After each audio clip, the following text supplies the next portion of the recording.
लाला सा मोइया ला चुनरी तू मंगाई दे तो हो राजा हो पंडाल में कूलर लगावाई दे तो हो पिया हो पंडाल में एसी लगावाई दे तो हो एसी लगे पंखा लगवा दी पंडाल में एसी लगावाई डीजे कंचन राज हाजीपुर वैशाली।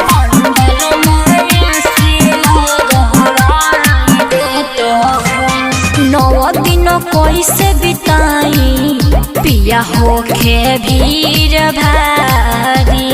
असही तो कहतानी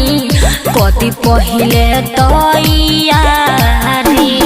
9 दिन कैसे बिताई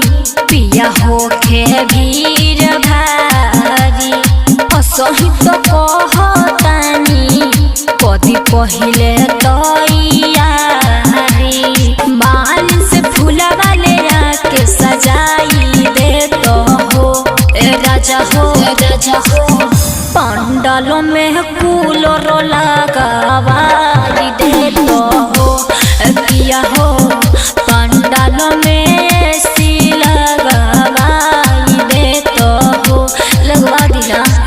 रिकॉर्डिंग स्टूडियो सिमरा। पंडालों में एसी लगावाई डीजे कंचन राज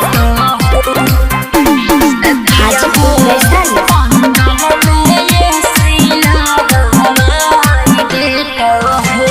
सुनिल जैसे रवाली मैया बड़ी हई दानी